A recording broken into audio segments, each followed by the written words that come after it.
We was on the bottom, yeah.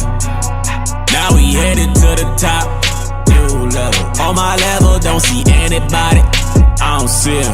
This right here could never stop, this could never stop. Ay, this right here could never stop. Hold up, nah, nah. Ay, this right here could never stop. Hold up, nah, nah. Ay, this right here could never stop. Hold up, nah, nah. Ay, this right here could never stop. Hold up, nah, nah. One time.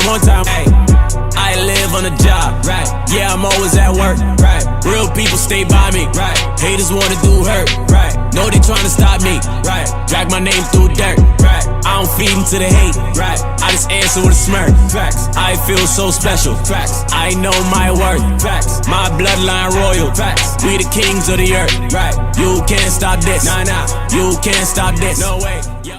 So you already know what's going on in Haiti over there right now, right? There's a lot of protests going on. You got the UN over there, right? So let's get to Deuteronomy 28 and verse 15. Read. Deuteronomy chapter 28, verse 15. So you already know why the so-called Haitians are being oppressed right now is because we broke God's commandments, right? Remember, exactly. Read. But it shall come to pass, if thou wilt not hearken unto the voice of the Lord thy God, to observe, to do all his commandments and his statutes, which I command thee this day, that all these curses shall come upon thee and overtake thee. So the so-called, the Levites will not escape these punishments. So that's why we're still in 2020 today. You see what's going on over there in Haiti. There's a lot of protesting going on. Verse 16. Curse shall thou be in the city. So that's going into curse being in the city, right? So you got protesting going on. They're setting buildings on fire. They setting tires on fire. You got the United Nations over there shooting the so-called Haitians over there, right? So there's a lot going over there right now. All right, read. A curse shall thou be in the field.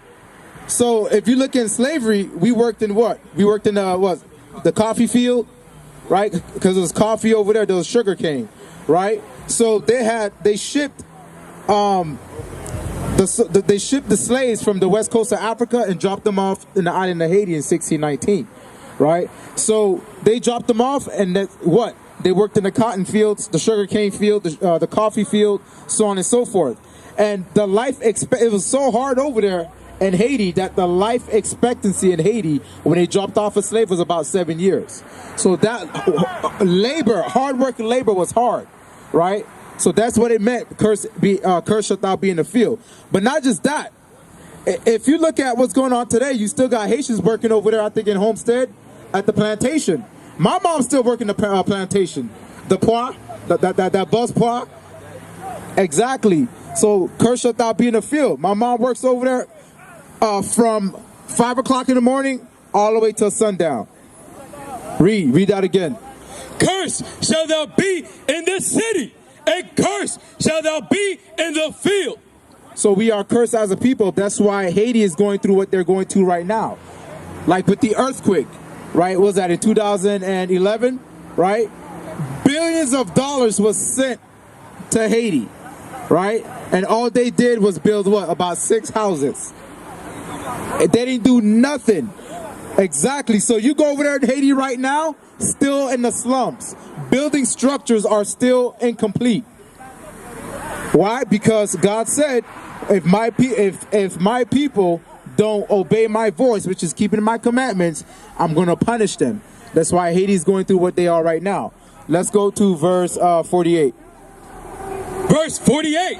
Therefore shalt thou serve thine enemies.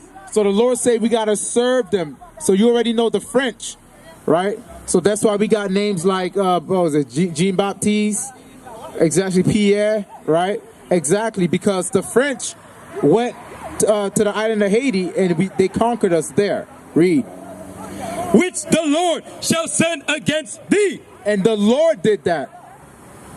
That's what you got to understand. We made the Lord so mad that he sent them over there. And what did they do? They conquered us. They put us into slavery. Read. In hunger and in thirst and in nakedness. So guess what? We had to serve them for food. We had to serve them for water. And we had to serve them for clothing. Read. And in what of all things?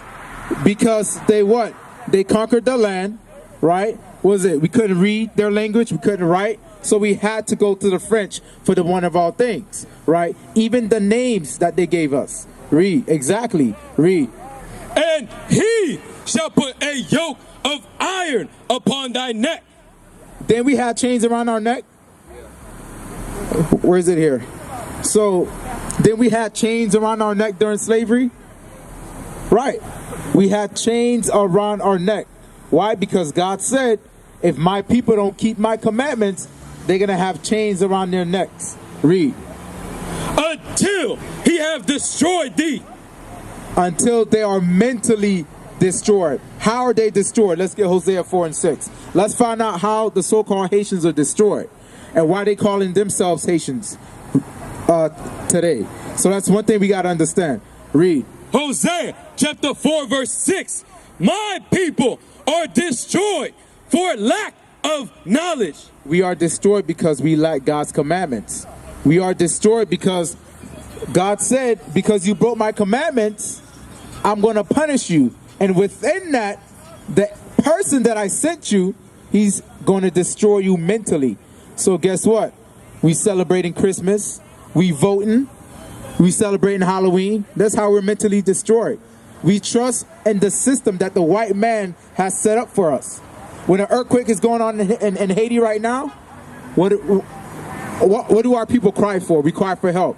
And who shows up? The white man. Right? And guess what? A lot of that money don't even go to the rebuilding of Haiti.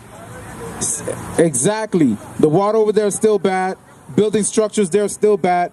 The government itself is even corrupted. You already know that, right? Exactly. Exactly. Read.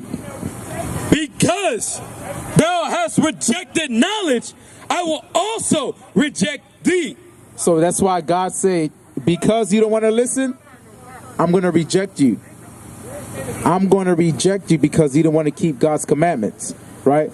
Let's get Malachi 2 and let's start, was it 8? Because Haiti is the poorest country in the Western Hemisphere, right? So Haiti is the poorest country in the Western Hemisphere. Let's get that. Malachi chapter 2 verse 8. But ye are departed out of the way. So now he's talking about it's talking about the Levites, because the Levites, we were the one that had the laws. We were the one that was supposed to teach all these tribes the laws. We were the law enforcers. We were the ones that was teaching them. Read. Ye have caused many to stumble at the law. Because the Levites, they didn't follow the law, and we wasn't teaching our people, guess what? They stumbled too.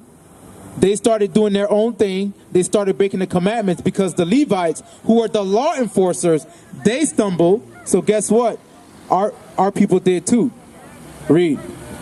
Ye have corrupted the covenant of Levi, saith the Lord of hosts. Because we were given the laws. Moses was a Levite. If Moses was here right now, he'll be a so-called Haitian. So you got Moses' blood running through your veins. Right? He was the law enforcer. He was the one that delivered Israel out of Egypt. Moses seen everything. Read. Therefore have I also made you contemptible and base before all the people. So he made us contemptible and base. Base meaning the lowest. That's why Haiti right now is still the poorest country in the Western Hemisphere. Right? And we are hated by everyone.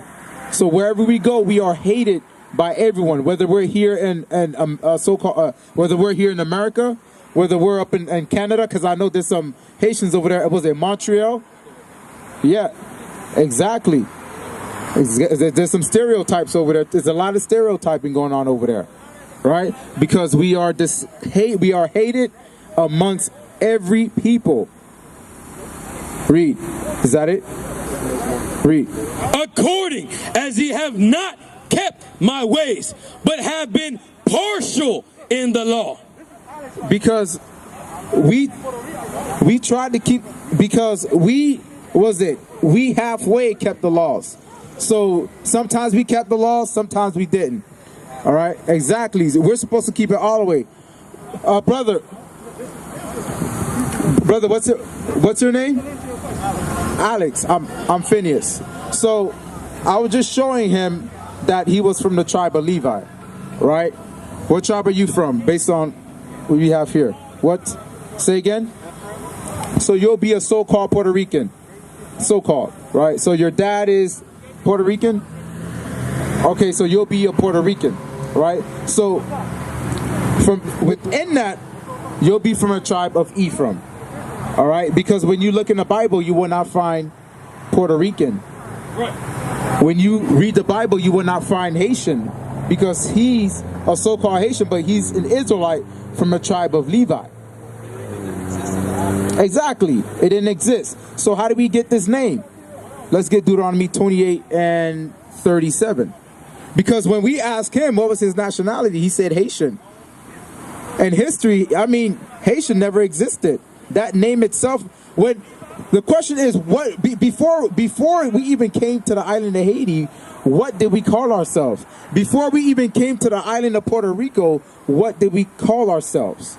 You see, because all this, we got Puerto Rico, which is what, rich port, right? We got that name during slavery. That's it. We broke God's laws. The Lord put us into slavery, changed our name, and guess what? We're calling ourselves what our oppressors are calling us. That's a punishment, and that is written, thus saith the Lord. Let's get that, Deuteronomy 28, verse 37. Deuteronomy chapter 28, verse 37.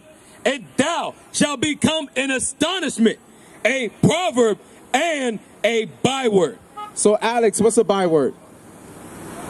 Okay, so So a byword is being called outside of your God-given name. So calling yourself a Puerto Rican, calling yourself a Haitian, that's a byword, right? Because earlier I asked you, how did the Haitians get to the island of Haiti, which was back then was the Hispaniola, right? How did the Puerto Ricans get to the island of Puerto Rico? They were already there, right? They were already there. We're going to show you that, right? So let's get that again. So your names are going to get changed. Read. Read 37 again. And thou shalt become an astonishment, a proverb, and a byword among all nations, whither the Lord shall lead thee. So wherever you go around the world, you'll still be called a Puerto Rican, or Hispanic, or Latino, or was it Latinx? Is that the new term now? That's the new term now. How come for every 10 or so years they give us a different name? Same thing with the so-called African Americans, because when you look at him, they'll just call him African American. They'll just call him a Negro, colored, Afro-American. Those are names that was given to us as a nation of people back then, and they're still calling us by a different name. So same thing with the Latinos. What is it? Hispanic, Latinos, Latinx, right? Do you know what Latinx means? It's Latino or Latino, but it's just they use it as gender neutral. Like a gender neutral, exactly. So that is written in. So that's because we broke God's commandments. The other nations are going to give us another name, and these are names that was given to us by our oppressors. Because Christopher Columbus came into the island of Hispaniola and conquered the natives there. So a lot of our Hispanic brothers and sisters, they got Hispanic last names like Vasquez, Cortez, right? And with the so-called Haitians, you had the French that went over there to conquer that part of the island. That's why you got our brothers named like what? Pierre, Jean Baptiste, so on and so forth. So these names was placed upon us because we broke God's commandments, and the Lord put that as a punishment upon us. So Latino derives from the word, was it Ladino, meaning slave. So exactly. So it's like Spanish speaking slave. So there are a lot of names have different meanings. There's names that has meaning and that was put upon us, and by the end of the day, we're still called slaves, right? So how did the Puerto Ricans get to the so-called Puerto Ricans get to the island of Puerto Rico, you said they was already there, right? And we're going to show you how the so-called Haitians get to the island of Hispaniola. All right, so let's get 2nd Esdras 1340. All right, because when Christopher Columbus here, there was people already here, right? And then the so-called African Americans, who are what? Judah, Benjamin, and Levi, they didn't come until 1619, right? Because they was killing the natives, because they were killing the natives rapidly, especially with the smallpox, right? And a lot of them were dying. Nearly, it was a mass genocide amongst the so-called natives there. So later on in 1619, they brought in the so-called African Americans, who are today Judah, Benjamin, and Levi. So let's get 2nd Ezra. So how did the so-called, so they were already there. Read. 2nd Ezra 13, verse 40. We're going to show you how they got there. Read. Those are the 10 tribes which were carried away prisoners out of their own land. So the 10 tribes, so we already see Ephraim, Manasseh, Simeon, Zebulun, right? Those are the tribes. Read.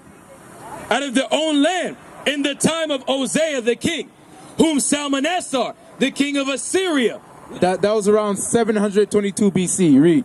Led away captive, and he carried them over the waters, and so came they into another land. But they took this counsel among themselves, that they would leave the multitude of the heathen. So they took counsel amongst themselves, and they decided to leave the multitude of the heathen. So they were leaving where they are over there to come here. Read. And go forth into a further country. Let's find out what country is that. Read. Where never mankind dwelt. So it's a country where no man has dwelt. Read. That they might dare keep their statutes, which they never kept in their own land. So the reason why they came on this side, on the Western Hemisphere, is to keep the commandments. Because on that side, we were breaking the commandments. And we were being put into captivity after captivity after captivity. So once the Most High gave us a leniency, right? Then that's when we took counsel amongst ourselves to come here to keep the commandments. Read. And they entered into Euphrates by the narrow passages of the river. So they got into the river Euphrates, they got into the water by boat, and let's see how long it took for the so-called Puerto Ricans to get here. Read. For the Most High then showed signs for them, and held still the flood. So the Lord was helping the so-called Puerto Ricans to get here. Read. Till they were passed over. For through that country there was a great way to go, namely of a year and a half. So it took a year and a half for the tribes to get here. All right, read. And the same region is called Arzareth. Arzareth. And if you read in the Jewish encyclopedia, Christopher Columbus identified Arzareth with Americas. The Americas. All right. So the so-called Puerto Ricans, they been got here a long time ago. And then in 1492, when Christopher Columbus gathered the funds to come here, that's when he seen that there was people already here. And then later on, they came back to conquer the so-called Puerto Ricans. We used to scream black power while heroin was pushed. But at the end of the day, nothing's in vain. IUIC has been given a vision. The tents of Judah has risen. Many has attempted the mission. Minor murmuring, omitting, and missing the mark. Just reading that he had the flame of fire in his eyes gave us the spark. We on Paul's mission. We out on the road, purple and gold. From Mexico, Cuba, Haiti, Ghana, Sierra Leone. 144,000 boots banging, concrete crackling. These are our men repented at heart. The scriptures is proof. IUIC, we deliver the truth.